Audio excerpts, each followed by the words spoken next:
3 দিনের ভারত সফরে এসে পুরো উপমহাদেশটাই যেন গরম করে ফেলেছেন মার্কিন গোয়েন্দা প্রধান তুলসী গ্যাবার্ড। ভারতে অবস্থানরত মার্কিন জাতীয় গোয়েন্দা প্রধান তুলসী গ্যাবার্ডের বাংলাদেশ নিয়ে করা মন্তব্যে তোলপাড় চলছে। বাংলাদেশের সার্বিক পরিস্থিতি ও সংখ্যালঘু নির্যাতন নিয়ে ট্রাম্প প্রশাসন গভীর উদ্বিগ্ন, বলেছেন মার্কিন ন্যাশনাল ইন্টেলিজেন্সের প্রধান তুলসী গ্যাবার্ড। অন্যদিকে বাংলাদেশের প্রধান উপদেষ্টা বলছেন, আমরা দুনিয়ার মাঠে খেলার খেলোয়াড়, ছোট মাঠে খেলার খেলোয়াড় না। তাহলে কি বাংলাদেশ চীন পাকিস্তানকে সাথে নিয়ে ভারত আমেরিকার চ্যালেঞ্জ মোকাবিলা করতে যাচ্ছে? যে মুহূর্তে ভারতীয় প্রভাবে যুক্তরাষ্ট্রের গোয়েন্দা প্রধান তুলসী গ্যাবার্ড বাংলাদেশের কথিত সংখ্যালঘু নির্যাতন নিয়ে উদ্বেগ প্রকাশ করছেন, ঠিক সেই মুহূর্তেই আত্মবিশ্বাসী ডক্টর ইউনূস তার কর্মকর্তাদের বলছেন, আমরা দুনিয়ার মাঠে খেলার খেলোয়াড়, ছোট মাঠে না। এই কথার মাধ্যমে কূটকৌশলে অভ্যস্ত দিল্লিকে তিনি কার্যত একটা বার্তা দিতে চাইছেন বলে মনে করছেন আন্তর্জাতিক সম্পর্ক বিশ্লেষকরা। ভারত সফররত মার্কিন গোয়েন্দা প্রধান তুলসী গ্যাবার্ডের বাংলাদেশ ইস্যুতে করা মন্তব্য নিয়ে চলছে সমালোচনা। বাংলাদেশে সংখ্যালঘু নির্যাতন হচ্ছে এবং ইসলামী সন্ত্রাসবাদ মাথা চাড়া দিচ্ছে, এমন মন্তব্যের করা প্রতিবাদ জানিয়েছে অন্তর্বর্তী সরকার। এবার মার্কিন যুক্তরাষ্ট্রের কর্মকর্তার দৃষ্টিভঙ্গিকে নাকচ করে বাংলাদেশের প্রতি সমর্থন জানিয়েছে ফ্রান্স। মানে আমার মনে হয় যে এখন অবস্থাটা এমন একটা পর্যায়ে গিয়েছে, বোধহয় আমাদের একটু জানা দরকার, বোঝা দরকার যে উনি আসলে কি বলেছেন এবং এটার মাধ্যমে উনি কি বোঝাতে চেয়েছেন, এবং তার প্রতিক্রিয়া হিসাবে আমরা কি বলেছি, আমরা কি বোঝাতে চেয়েছি। গভীর রাতে ইলিয়াস ভাইয়ের পোস্ট একবারে হাটে হাড়ি ভেঙে দিয়েছেন। আপনারা দেখেছেন কিনা জানি না, কারা কারা পোস্টটি সামনে পেয়েছেন একটু বলবেন যে আপনি দেখেছেন। আমরা পোস্টে একটু দেখি। 1 ঘন্টা আগে আসিফ নজরুলের চেলা আসিফ মাহমুদের 100 কোটি টাকা মারার প্রজেক্ট চলছে নীরবে। এমন নিউজ আমাকে করতে হবে আমি আসলে স্বপ্নেও ভাবি নাই। এখন প্রশ্ন হচ্ছে, সাংবাদিক ইলিয়াস, ওনার প্রতি আপনাদের আস্থা কেমন? তবে আমি যতদূর ওনাকে চিনি ব্যক্তিগত জীবনে, তিনি আপনার যে বিষয়ে হাত দেন এটা তথ্য প্রমাণ ছাড়া কোন রকম তিনি কোনো নিউজ করেন না। 100 কোটি টাকার ধান্দা, রে ভাই ধান্দা। উপদেষ্টা আসিফ মাহমুদকে নিয়ে একটা স্ট্যাটাস দিয়েছেন সাংবাদিক ইলিয়াস। আপনি অবাক হয়ে যাবেন, এই জুলাই বিপ্লব চেতনা করতে করতে যদি সাংবাদিক ইলিয়াসের এই অভিযোগ সত্য হয়ে থাকে, তাহলে শত শত কোটি টাকা ধান্দা বাণিজ্য করছে এই কথিত উপদেষ্টারা, যাদের মোটিভ আসলে দল গঠন করে লুটপাট আর ধান্দাবাজি করা। আমার কথা না, কমেন্টের মধ্যে এমন হাজার হাজার মন্তব্যে ছেয়ে গেছে। আসসালামু আলাইকুম দর্শক, নতুন একটা নিউজে আপনাকে স্বাগতম। প্রিয় দর্শক, মার্কিন গোয়েন্দা প্রধান তুলসী গ্যাবার্ডের বক্তব্য নিয়ে দেশ জুড়ে তোলপাড়। এবার তুলসী গ্যাবার্ডকে কড়া বার্তা দিল বাংলাদেশ। বাংলাদেশের পাশে দাঁড়িয়ে তুলসী গ্যাবার্ড ও যুক্তরাষ্ট্রকে ধুয়ে দিল ফ্রান্স। ডক্টর ইউনূসের সাথে চীন পাকিস্তান, হাসিনার সাথে ভারত আমেরিকা, আন্তর্জাতিক মাঠে খেলা হবে। এদিকে হাটে হাড়ি ভাঙলেন সাংবাদিক ইলিয়াস হোসেন। উপদেষ্টা আসিফ মাহমুদের 100 কোটি টাকার ধান্দা ফাঁসের ঘটনা প্রেক্ষাপট নিয়ে করা আমাদের আজকের ভিডিওটি অত্যন্ত গুরুত্বপূর্ণ। ভিডিওটি শুরু থেকে শেষ পর্যন্ত ধৈর্য সহকারে দেখে একটি লাইক দিয়ে সবাইকে শেয়ার করে দিন। আমাদের চ্যানেলে নতুন হলে চ্যানেলটি সাবস্ক্রাইব করে পাশে থাকা বেল আইকনে ক্লিক করে রাখুন। যে মুহূর্তে ভারতীয় প্রভাবে যুক্তরাষ্ট্রের গোয়েন্দা প্রধান তুলসী গ্যাবার্ড বাংলাদেশের কথিত সংখ্যালঘু নির্যাতন নিয়ে উদ্বেগ প্রকাশ করছেন, ঠিক সেই মুহূর্তেই আত্মবিশ্বাসী ডক্টর ইউনূস তার কর্মকর্তাদের বলছেন, আমরা দুনিয়ার মাঠে খেলার খেলোয়াড়, ছোট মাঠে না। এই কথার মাধ্যমে কূটকৌশলে অভ্যস্ত দিল্লিকে তিনি কার্যত একটা বার্তা দিতে চাইছেন বলে মনে করছেন আন্তর্জাতিক সম্পর্ক বিশ্লেষকরা। যুক্তরাষ্ট্রের গোয়েন্দা প্রধান তুলসী গ্যাবার্ড যখন ভারতে অবস্থান করছেন, ঠিক তখনই দেশটিতে মুসলিমদের উপর অত্যাচারের সীমা ছাড়িয়ে গেছে বলছেন বিশ্লেষকরা। অথচ সেসব নিয়ে কোনো কথাই নেই, উল্টো বাংলাদেশের কল্পিত সংখ্যালঘু নির্যাতন নিয়ে উদ্বেগ জানাচ্ছে তুলসী গ্যাবার্ড। মূলত ভারতীয় প্রভাবে তুলসী গ্যাবার্ড বিভ্রান্ত হয়েই এমন বক্তব্য দিয়ে থাকতে পারেন বলে আশঙ্কা করছেন তারা। ভারত সবসময় চায় বাংলাদেশ একটি ব্যর্থ রাষ্ট্র হোক, এভাবেই দেশটি কাজ করছে। অথচ সংখ্যালঘু মুসলিম নির্যাতনে বিশ্বসেরা খেতাব রয়েছে দেশটির, সেখানে হিন্দু জঙ্গিরা প্রায় মুসলিমদের পিটিয়ে মারছে। এ প্রসঙ্গে জাহাঙ্গীরনগর বিশ্ববিদ্যালয়ের গণযোগাযোগ ও সাংবাদিকতা বিভাগের শিক্ষক শেখ আদনান ফাহাদ বলছেন, ভারত মুসলিম নিধন, বর্ণবাদ প্রথা, দলিত নির্যাতন, হিন্দুত্ববাদ নিয়ে কি তুলসী গ্যাবার্ডকে কিছু বলেছেন? তাকে এই প্রশ্নটাও কেউ করুক। তুলসী গ্যাবার্ডের উদ্বেগের প্রতিক্রিয়ায় অন্তর্বর্তী সরকার বলছে, তুলসী গ্যাবার্ডের এই মন্তব্য বিভ্রান্তিকর এবং বাংলাদেশের ভাবমূর্তি ও সুনামের জন্য ক্ষতিকর। নির্দিষ্ট প্রমাণ বা অভিযোগের ওপর ভিত্তি করে এমন মন্তব্য করা হয়নি। বিশ্লেষকরা বলছেন, এগুলো খুব বেশি গুরুত্ব দিচ্ছেন না বাংলাদেশের প্রধান উপদেষ্টা ডক্টর ইউনূস। তিনি চীন সফর করবেন, সেখানে বড় কিছু বিনিয়োগ চুক্তি সই হবে। এর আওতায় চীনের সর্ববৃহৎ সোলার প্যানেল কোম্পানির সাথে চুক্তি করতে যাচ্ছে ঢাকা। এর ফলে বিদ্যুতের স্বয়ংসম্পূর্ণ হওয়ার ক্ষেত্রে আরও এক ধাপ এগিয়ে যাবে বাংলাদেশ। ভারত সফররত মার্কিন গোয়েন্দা প্রধান তুলসী গ্যাবার্ডের বাংলাদেশ ইস্যুতে করা মন্তব্য নিয়ে চলছে সমালোচনা। বাংলাদেশে সংখ্যালঘু নির্যাতন হচ্ছে এবং ইসলামী সন্ত্রাসবাদ মাথাচাড়া দিচ্ছে এমন মন্তব্যের কড়া প্রতিবাদ জানিয়েছে অন্তর্বর্তী সরকার। এবার মার্কিন যুক্তরাষ্ট্রের কর্মকর্তার দৃষ্টিভঙ্গিকে নাকচ করে বাংলাদেশের প্রতি সমর্থন জানিয়েছে ফ্রান্স। বিস্তারিত ইমতিয়াজ আলমের রিপোর্টে। দ্বিতীয় দফায় মার্কিন যুক্তরাষ্ট্রের ক্ষমতায় বসার পরেই ডোনাল্ড ট্রাম্পের ভিন্নধর্মী নীতি বিশ্ব রাজনীতির মোড় ঘুরিয়ে দিচ্ছে। তার মধ্যে অন্যতম ইউক্রেন যুদ্ধ ইস্যুতে ঐতিহাসিক মিত্র ইউরোপের সাথে দূরত্ব তৈরি। তবে এর মধ্যেও ফ্রান্সের সাথে মার্কিন যুক্তরাষ্ট্রের সম্পর্কের দূরত্ব যেন সবচেয়ে বেশি প্রকাশ্যে এসেছে। এবার মার্কিন গোয়েন্দা প্রধান তুলসী গ্যাবার্ডের বাংলাদেশ নিয়ে বক্তব্যের ইস্যুতেও বাংলাদেশের পাশে এসে দাঁড়িয়েছে ফ্রান্স, যা মার্কিন ফরাসি সম্পর্কের দূরত্বকে আরও কিছুটা সামনে আনলো। সম্প্রতি বাংলাদেশে সংখ্যালঘু নির্যাতন যুক্তরাষ্ট্রের উদ্বেগের একটি মূল জায়গা জুড়ে রয়েছে বলে উল্লেখ করেছেন দেশটির গোয়েন্দা প্রধান তুলসী গ্যাবার্ড। বিশ্বের বিভিন্ন দেশের গোয়েন্দা প্রধানদের একটি সম্মেলনে যোগ দিতে নয়াদিল্লি সফররত তুলসী গ্যাবার্ড সোমবার এনডিটিভি ওয়ার্ল্ডকে দেওয়া এক সাক্ষাৎকারে এসব কথা বলেন।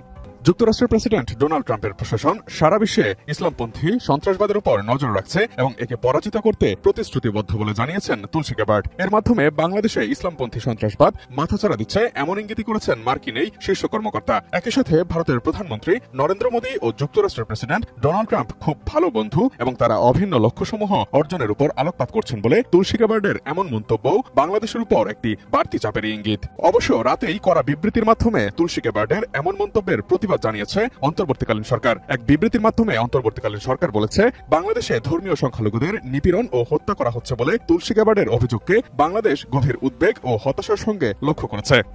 গ্যাবার্ডের মন্তব্য কোনো নির্দিষ্ট প্রমাণ বা অভিযোগের উপর ভিত্তি করে করা হয়নি বলে দাবি করেছে সরকার। সেই সাথে বাংলাদেশকে ভিত্তিহীনভাবে ইসলামিক খেলাফতের সঙ্গে যুক্ত করার অর্থ হল বাংলাদেশের জনগণ এবং আন্তর্জাতিক সহযোগীদের কঠোর পরিশ্রমকে খাটো করে দেখা, যারা শান্তি, স্থিতিশীলতা ও উন্নয়নের জন্য প্রতিশ্রুতিবদ্ধ বলেও উল্লেখ করেছে সেই বিবৃতিতে। সংবেদনশীল বিষয়ে মন্তব্য করার আগে রাজনৈতিক নেতাদের ও দায়িত্বশীল ব্যক্তিদের সে বিষয়ে সম্যক ধারণা রাখা এবং ক্ষতিকর গদ বাধা ধারণা ও ভীতি ছড়ানো বা সাম্প্রদায়িক উত্তেজনা উস্কে দেওয়ার মতো কোনো কিছু বলা থেকে বিরত থাকা উচিত, এমন কঠোর প্রতিক্রিয়া দেওয়া হয় সরকারের বিবৃতির মাধ্যমে। তুলসী গ্যাবার্ডের মন্তব্যের এমন কঠোর প্রতিক্রিয়াটি প্রধান উপদেষ্টার অফিসিয়াল ফেসবুক পেজ থেকে পোস্ট করা হয়। সেই পোস্টটি শেয়ার করেছে বাংলাদেশে অবস্থিত ফরাসি এম্বাসির অফিসিয়াল ফেসবুক পেজ। এর মাধ্যমে ফ্রান্স বার্তা দিল, তুলসী গ্যাবার্ডের চোখ দিয়ে দেখা যুক্তরাষ্ট্রের দৃষ্টিভঙ্গিকে সমর্থন করে না ফ্রান্স, পরিবর্তে বাংলাদেশের অন্তর্বর্তীকালীন সরকারের প্রতি দৃঢ় সমর্থনও ব্যক্ত করেছে দেশটি। মাথায় রাখবেন, বাইডেন প্রশাসনের সঙ্গে আমাদের ডক্টর ইউনূসের যে সুসম্পর্কটা ছিল, সেই সুসম্পর্কটা কিন্তু ট্রাম্পের সঙ্গে নেই এবং হওয়ার সম্ভাবনা কম। কারণ বাইডেন প্রশাসন, ক্লিন্টন প্রশাসন, ক্লিন্টনের আগের ওবামা, এদের সবার সঙ্গেই ডক্টর ইউনূসের খুবই সুসম্পর্ক ছিল। হিলারি ক্লিন্টন খুবই সুসম্পর্ক ছিল। আর এই প্রত্যেকটা লোকের সঙ্গে ট্রাম্পের খুবই কুসম্পর্ক। কিন্তু ট্রাম্প তো ইউনূস সাহেবকে অতটা ভালোবাসবেন না যতটা নাকি বাইডেন ভালোবেসেছিলেন। তাহলে ট্রাম্প প্রশাসন কি আমাদের প্রতি বিশেষ কোনো মায়া অনুভব করবেন না, বরঞ্চ তারা আমাদের নিয়ে নানা ধরনের এক্সপেরিমেন্টে গিনিপিগ বানাবেন আমাদেরকে। এটাই স্বাভাবিক। ট্রাম্প এখন কী করবেন বলেন তো? আগামী 2 বছর পরে ওনাদের অভ্যন্তরীণ নির্বাচন আছে, সিনেট এবং রিপ্রেজেন্টেটিভ হাউস অব রিপ্রেজেন্টেটিভ নির্বাচন আছে। সেই নির্বাচনে উনি কি প্রমাণ করতে চাইবেন না যে ডেমোক্রেট প্রশাসন অথবা বাইডেন প্রশাসন বাংলাদেশে গণতন্ত্রের জন্য যে ইনভেস্ট করেছিল, সেই ইনভেস্টটা নেগেটিভ হয়েছে, সেই ইনভেস্টটা বুমেরাং হয়েছে? এটা উনি প্রমাণ করতে চাইতে পারেন না? চাইতে পারেন। কিন্তু কেন চাইতে পারেন বুঝাবেন যে আমরা যা চাই তার উল্টো, ওরা যেটা করেছে সেটা আরও উল্টা হয়েছে ফলটা। এই দেখেন, আমরা একটা উদার গণতান্ত্রিক দেশ ছিল, সেখানে এক্সট্রিমিস্টরা এখন দানা বেঁধে উঠছে। এটাও কিন্তু হতে পারে, আমি বলছি না এটাই হয়েছে, হতে পারে। কারণ ভাবুন, তুলসী গিলবার্ট কথাগুলি কোথায় বলেছেন? ভারতে বলেছেন। ভারতের সঙ্গে ওনার নাম, টাম, দাম, ধর্ম, উৎপত্তি এই সবগুলো মিলে এক ধরনের ঘনিষ্ঠতা থাকতেই পারে। ভারত কি চায়? ভারত কি আমাদের এই গভর্নমেন্টকে খুব ভালোভাবে নিয়েছে? নেয়নি, যেটা তো সবাই জানেন। এবং তারা স্পষ্ট করেই বলেছে যে নতুন একটা গণতান্ত্রিক সরকার, একটা রাজনৈতিক সরকার আসার পরেই কেবলমাত্র ওনারা সম্পর্ক স্বাভাবিক করার চেষ্টা করবেন। কিন্তু বলেছে, স্পষ্ট বলেছে। কাজেই সব মিলিয়ে যে জিনিসটাকে হয়েছে, এবং আমরা তাৎক্ষণিকভাবে কী করেছি, এর একটা তীব্র প্রতিবাদ করেছি। এবং আমরা কি বলেছি যে তুলসী গ্যাবার্ডের এই মন্তব্য বিভ্রান্তিকর, বাংলাদেশের ভাবমূর্তি ও সুনামের জন্য ক্ষতিকর। এটা কিন্তু সরকারের পক্ষ থেকে বিবৃতি দিয়ে জানানো হয়েছে এবং বলা হয়েছে যে গ্যাবার্ডের মন্তব্য কোনো নির্দিষ্ট প্রমাণ বা অভিযোগের উপর ভিত্তি করে হয়নি। এটা কিন্তু আমাদের সরকার বলছে। তো আমরা কি করলাম? আমরা তুলসী গ্যাবার্ডকে মিথ্যা বলেছেন বলে প্রমাণ করার চেষ্টা করলাম। এটা করে আমার লাভটা কী হলো?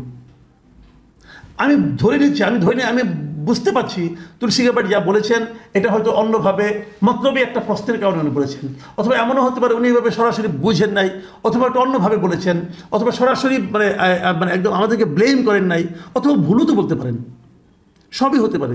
কিন্তু যখন আপনি সরাসরি তার সঙ্গে ঝগড়ায় নেমে যান, এবং আমি আমাদের সরকারের যে প্রতিবাদটা সেখানে একটু যেন ঝগড়াটে টাইপের এক ধরনের কিন্তু আমি মানে আচরণ দেখতে পাচ্ছি, তো সেটা করে আমাদের লাভটা কী হচ্ছে? আমরা কিন্তু আগের সরকারকে দেখেছিলাম, হাসিনা সরকার কিন্তু আমেরিকাকে পাত্তাই দিত না কোনো, কিন্তু পাত্তা না দিয়ে তাৎক্ষণিকভাবে উনি বাহাদুরি দেখিয়েছেন বটে, কিন্তু তার ফল যে আখেরে ভালো হয়নি সেটা কিন্তু আমরা দেখেছি। তো এখন ট্রাম্প সরকারের সঙ্গে আমরা কি বিরোধে জড়িয়ে যাব? বিরোধে জড়িয়ে গেলে কি হবে? আমাদের লাভ কিছু হবে? এই বিষয়গুলো আমি আশা করি বর্তমান সরকার একটু ভেবে দেখবেন, একটু চিন্তা করে দেখবেন। হাসিনা তো যাওয়ার জায়গা ছিল, ইউনূস সাহেব যাবেনই বা কোথায়?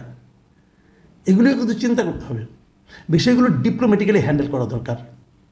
যারা এই বিবৃতিগুলো লিখেছেন তারা যেভাবে লিখেছেন আমার কাছে খুব ছেলে মানুষই মনে হয়েছে, অতটা পাওয়ারফুল, অতটা মানে সরাসরি দ্বন্দ্বে লিপ্ত হওয়ার মতো অবস্থায় বোধহয় আমার নেই। এমন নিউজ আমাকে করতে হবে আমি আসলে স্বপ্নেও ভাবি নাই। এখন প্রশ্ন হচ্ছে, সাংবাদিক ইলিয়াস, ওনার প্রতি আপনাদের আস্থা কেমন? তবে আমি যতদূর ওনাকে চিনি ব্যক্তিগত জীবনে, তিনি আপনার যেই বিষয়ে হাত দেন এটা তথ্য প্রমাণ ছাড়া কোন রকম তিনি কোনো নিউজ করেন না। শত কোটি টাকার ধান্দা রে ভাই, ধান্দা। উপদেষ্টা আসিফ মাহমুদকে নিয়ে একটা স্টেটাস দিয়েছেন সাংবাদিক ইলিয়াস, আপনি অবাক হয়ে যাবেন। এই জুলাই বিপ্লব চেতনা করতে করতে যদি সাংবাদিক ইলিয়াসের এই অভিযোগ সত্য হয়ে থাকে, তাহলে শত শত কোটি টাকা ধান্দা বাণিজ্য করছে এই কথিত উপদেষ্টারা, যাদের মোটিভ আসলে দল গঠন করে লুটপাট আর ধান্দাবাজি করা। আমার কথা না, কমেন্টের মধ্যে এমন হাজার হাজার মন্তব্যে ছেয়ে গেছে। গেল 6 ঘন্টা আগে সাংবাদিক ইলিয়াস একটা স্টেটাস দিয়েছেন, আসিফ নজরুলের চেলা আসিফ মাহমুদ ছাত্র উপদেষ্টা শত কোটি টাকা মারার প্রজেক্ট নীরবে চলছে, এমনকি তিনি স্পেসিফিকলি এখানে একদম সবকিছু উল্লেখ করেছেন। নিশ্চয়ই আসিফ মাহমুদ তার বিরুদ্ধে ওঠা এই অভিযোগ খণ্ডন করবেন। আর জাতি হিসাবে আপনারা কাকে বিশ্বাস করবেন যে আগামী দিনে আসলে এই দেশের রাষ্ট্র ক্ষমতায় কাদেরকে আমরা বসাতে যাচ্ছি অথবা কাদেরকে বসাবো, এখনো কিন্তু আমরা কনফিউশন। কে লিখেছেন তিনি? একটি বাসায় বসে ঢাকা উত্তরের 129টি ওয়ার্ড স্থানীয় প্রশাসকের ইন্টারভিউ নিচ্ছেন নাগরিক পার্টির যুগ্ম সদস্য সচিব আলাউদ্দিন মোহাম্মদ। মহাখালী ডিওএইচএস এর 31 নং রোডের 469 নং বাসার 3য় তলায় চলছে রমরমা এই বাণিজ্য।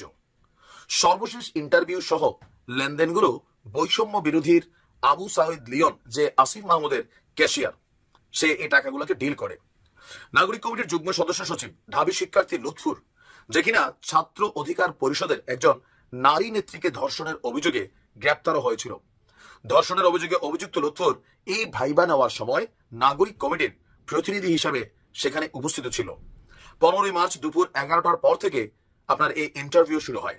নির্ভরযোগ্য একজন প্রত্যক্ষদর্শী জানান, দুপুর 2:30টার সময় ইন্টারভিউ বোর্ডের পাশের বড় চেয়ারে আলাউদ্দিন, মাঝখানে লুৎফুর, আর পাশে আর দরজার শুরুতে বসা ছিলেন লিওন। এভাবেই চলছে ডক্টর ইউনূস সরকারের সংস্কার, ওয়ার্ড কাউন্সিলের প্রতি 50 লক্ষ টাকা। আসিফের অবস্থা নিয়ে বেশ কয়েকদিন যাবতীয় গুঞ্জন উঠছিল যে এই ছাত্র উপদেষ্টারা তাদের বাবাকে দিয়ে পর্যন্ত বিভিন্ন ধরনের তদবির বাণিজ্য করে আপনার কোটি কোটি টাকা আত্মসাৎ করছেন। আর এগুলো সাংবাদিক ইলিয়াস তথ্য প্রমাণ সহ তিনি তার ফেসবুকে দিচ্ছেন। এখন এই যে একটা অবস্থা দেশে শুরু হয়ে গেল, আহতরা রাস্তায় রাস্তায় ভিক্ষা করে, একটা ডায়লগ দেখছিলাম, আহতরা কি রাস্তার ধারে, সমন্বয়করা সব বাসর ঘরে। মানে এই আলোচনাকে কেন্দ্র করে বা এই আন্দোলনকে কেন্দ্র করে হাতে গোনা সারা বাংলাদেশে যে কয়েকজন সমন্বয়ক তারা ফোকাসে আসছেন, প্রত্যেকেই শত কোটি টাকার মালিক হয়েছেন, কেউ কি বলে যে কোটি কোটি টাকার মালিক হয়েছেন। এরকম অনেক অভিযোগ তাদের বিরুদ্ধে সাংবাদিক ইলিয়াস থেকে শুরু করে বিভিন্ন মহল থেকে কিন্তু আসলে এই অভিযোগগুলো উঠছে। সত্য মিথ্যা সাংবাদিক ইলিয়াস ভালো জানেন, আর যাদের বিরুদ্ধে অভিযোগ তারা ভালো জানেন। তবে ওই যে সাংবাদিক ইলিয়াস সম্পর্কে জাতির একটা আস্থা আছে যে তিনি যখন কোনো নিউজ করেন অফকোর্স তার কাছে এভিডেন্স থাকে। আসিফ মাহমুদ যিনি নির্বাচন করার জন্য তার এলাকার মধ্যে তার বাবাড়ি দিয়ে প্রচার প্রচারণা চালাচ্ছেন, আবার ফেসবুকে এসে গণমাধ্যমে বলছেন যে জাতীয় নাগরিক পার্টির সাথে তার কোনো সম্পর্ক নেই। আবার আমরা জানি যে তিনি এই দলটার মধ্যেই আগামী দিনে পদত্যাগ করে জয়েন করবেন। এরকম একটা ধোঁয়াশা কুয়াশা খেলা চলছে। আমরা আসলে কারটা বিশ্বাস করবো? অতি শীঘ্রই আসিফ মাহমুদ তার অবস্থান পরিষ্কার করবে যে শত কোটি টাকার এই অভিযোগ আসলে কতটুকু সত্য। অপেক্ষা রইলাম। ভালো থাকুন। এদিকে অস্ত্র মামলায় 17 বছরের দণ্ড থেকে খালাস পেলেন বাবর। সাবেক তত্ত্বাবধায়ক সরকারের আমলে বাসা থেকে অস্ত্র উদ্ধারের অভিযোগে দায়ের করা মামলায় 17 বছরের দণ্ড থেকে সাবেক স্বরাষ্ট্র প্রতিমন্ত্রী লুৎফরজামান বাবরকে খালাস দিয়েছেন হাইকোর্ট। আজ বুধবার বিচারপতি মোস্তফা জামান ইসলাম ও বিচারপতি নাসরিন আক্তারের হাইকোর্ট বেঞ্চ এ রায় দেন। তত্ত্বাবধায়ক সরকারের আমলে 2007 সালের 28 মে আটক হন লুৎফরজামান বাবর। ওই দিন বাবরের গুলশানে বাসায় শোবার ঘর থেকে অবৈধ অস্ত্র ও গুলি উদ্ধার করার অভিযোগে একই বছরের 3 জন রাজধানী গুলশান থানায় এ মামলা হয়। বিচার শেষে একই বছরের 30 অক্টোবর ঢাকার মহানগর 9 নম্বর বিশেষ ট্রাইব্যুনাল আদালত বাবরকে 17 বছরের কারাদণ্ড দেন। এ রায়ের বিরুদ্ধে তিনি হাইকোর্টে 2007 সালে আপিল করেন। সেই আপিলের শুনানি শেষে আজ বুধবার রায়ের জন্য দিন রাখা হয়। হত্যা মামলায় ফের রিমান্ডে ইনু, মেনন, আনিসুল হক সহ আওয়ামী লীগের 5 নেতা।